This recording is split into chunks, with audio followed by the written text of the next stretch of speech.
Bonjour, ici Peggy de mytimeshop.com et aujourd'hui je vais vous montrer comment importer sa base de données et modifier le fichier settings dans le cadre d'un tutoriel sur comment transférer PrestaShop de son serveur local vers son hébergeur. Alors ce tutoriel fait suite à un précédent tutoriel. Précédemment nous avons vu comment transférer les fichiers avec FileZilla, c'est-à-dire transférer les fichiers de son serveur local sur VAMP vers chez son hébergeur. Maintenant, nous allons voir dans ce deuxième tutoriel comment créer la base de données chez votre hébergeur, comment importer la base de données de son serveur local vers chez son hébergeur, et puis comment modifier le fichier settings de sorte à ce que la connexion à la base de données se fasse correctement.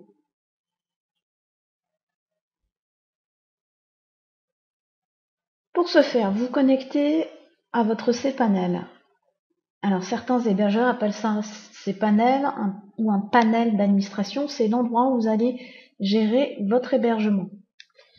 Donc, sachez que ce que vous voyez à l'écran, ça va varier d'un hébergeur à un autre. Toujours est-il qu'il est important, ce que vous allez retrouver, c'est la possibilité de créer votre base de données. En l'occurrence, chez moi, c'est ici, ça s'appelle MySQL Database Wizard. Donc j'ai la possibilité d'aller créer ma base de données. Je vais la nommer. Je vais l'appeler MyPrestaShop.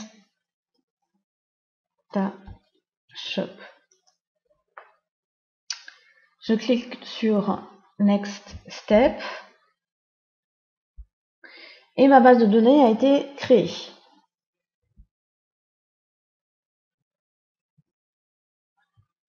Je vais donc vérifier dans PHPMyAdmin si ma base de données a bien été créée. Nous allons voir qu'elle est vide. Donc si on regarde, j'ai bien MyPrestaShop qui a été créé ici. Je clique dessus. Bon, forcément, il n'y a pas de table à l'intérieur même de cette base de données. Ça va venir ensuite puisque la prochaine étape, c'est d'aller importer cette base de données que l'on avait initialement sur notre serveur en local, et ensuite on va l'intégrer dans cette nouvelle base de données.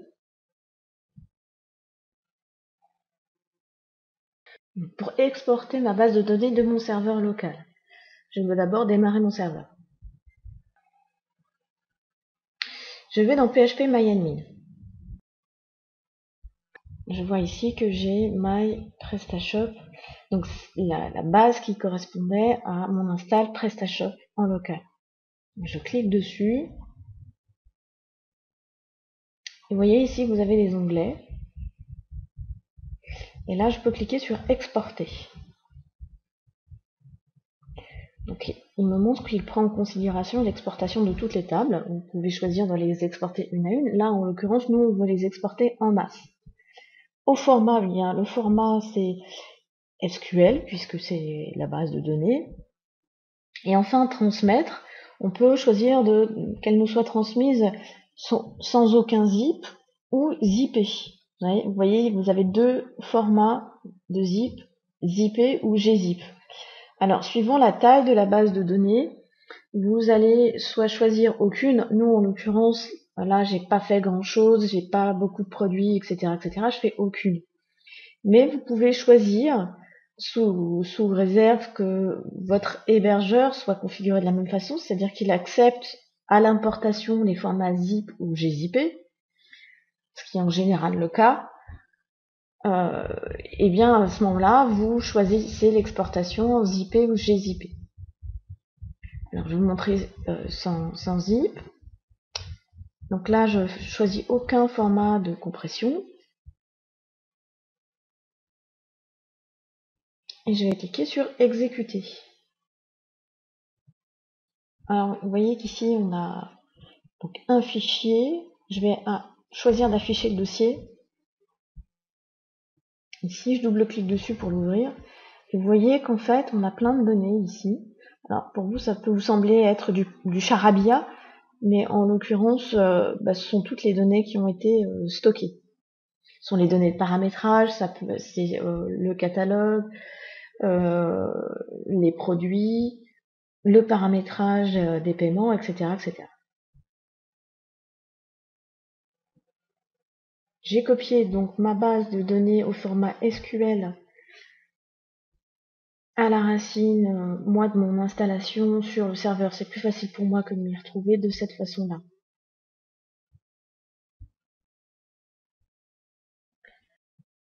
Vous connectez à votre panneau d'administration chez votre hébergeur. Et ensuite, vous allez rechercher un élément du menu qui s'appelle phpMyAdmin, ce qui permet d'administrer la base de données. Donc je clique dessus, ce qui me permet de me connecter et d'aller chercher la base de données que j'ai précédemment créée, c'est-à-dire MyPrestaShop. Alors vous voyez qu'ici on n'a pas du tout de table, on a des onglets. Alors le phpMyAdmin ici diffère parce qu'on est tout simplement sur une version qui est différente. Et sachez que ça ne dérangera pas quoi que ce soit en matière de procédure. L'essentiel c'est de retrouver cet onglet qui s'appelle Importer. Et vous voyez qu'ici on a fichier à importer. Donc le fichier peut être comprimé gzip ou non. Alors ici mon serveur il est configuré pour accepter du gzip et pas du zip tout court ou aucun format. Et nous en l'occurrence j'ai pas exporté sur mon serveur local en quelconque format, donc je laisse tel quel, c'est bon.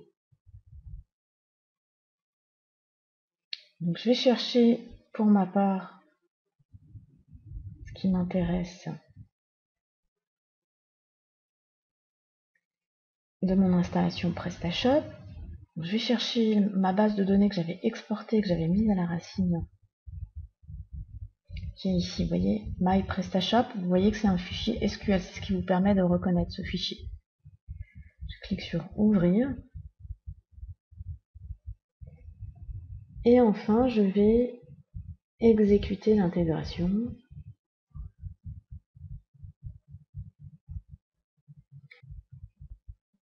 Ça demande un petit peu de temps, donc soyez patient quant à l'importation des données. Voilà, j'ai mon message qui m'annonce que l'importation s'est terminée avec succès.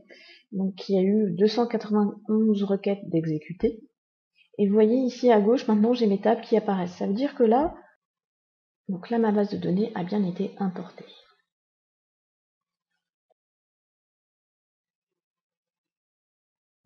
Bien, maintenant nous avons téléchargé les fichiers sur le serveur.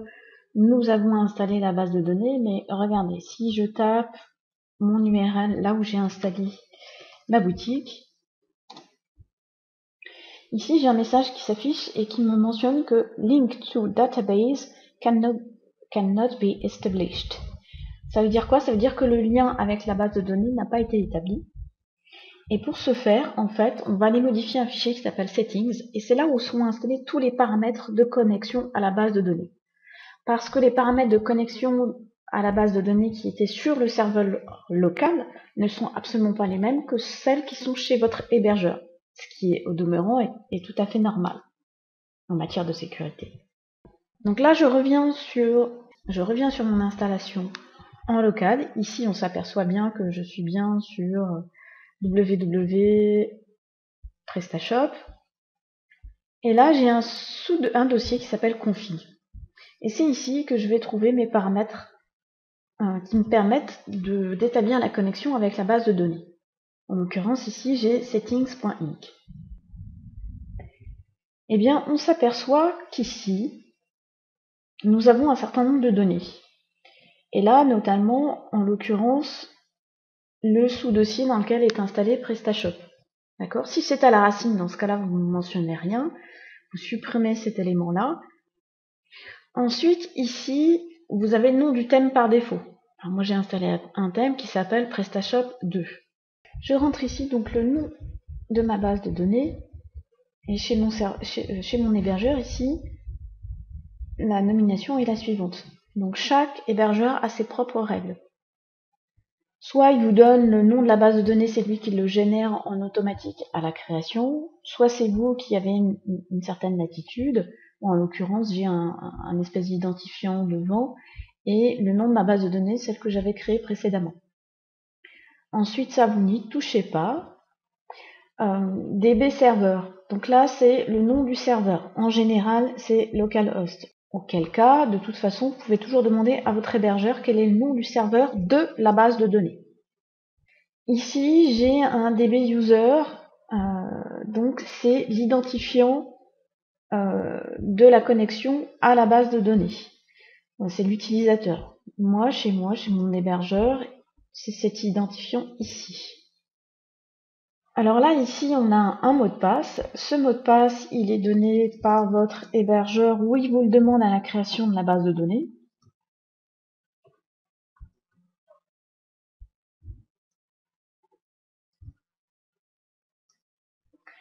Et ensuite, vous ne touchez plus à rien, vous sauvegardez ce fichier-là.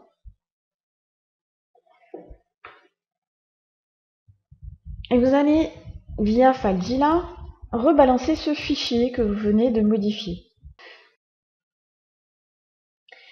Et vous voyez qu'ici, j'ai donc de mon côté l'install en local et ici l'installation sur le serveur. Donc, je vais aller chercher mon fichier dans config. Et ici, j'ai mon fichier settings que j'ai modifié préalablement. J'ai bien entendu enregistré les modifications. Et je vais aller écraser le précédent fichier puisqu'il correspond à l'installation en local. Voilà, donc au rafraîchissement, on a bien notre boutique PrestaShop qui s'affiche. J'aimerais insister sur un point extrêmement important, c'est que quand vous exportez vos fichiers, avant d'exporter vos fichiers sur votre serveur, surtout désactivez d'abord l'URL rewriting. Ça, c'est extrêmement important. Et donc, supprimez le fichier htaccess lorsque vous transférez vos fichiers sur FileZilla. Je vais vous montrer ici. Donc, vous voyez que là, sur mon installation en local, j'ai le fichier htaccess. Ici, de l'autre côté, pour que ça fonctionne, j'ai supprimé le fichier htaccess. Sachant que préalablement, dans ma boutique en local, avant d'exporter mes fichiers, j'ai désactivé les URL rewriting. Et ça, c'est extrêmement important, sans quoi ça ne fonctionne pas. Donc là, je désactive, enregistrer, et je supprime le fichier htaccess avant donc, de transférer tous mes fichiers. Et ça, c'est extrêmement important. Si vous ne l'avez pas fait, si vous avez transféré vos fichiers htaccess, ainsi que vous avez activé vos URL rewriting, dans ce cas-là, ce que vous pouvez faire, c'est aller dans votre back-office ici. Alors là, je reviens dans le back-office, mais de mon installation sur le serveur. Vous désactivez les URL simplifiées ici, vous faites non et vous enregistrez.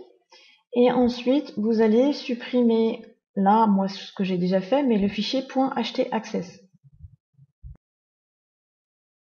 Voilà, le tutoriel vidéo prend fin.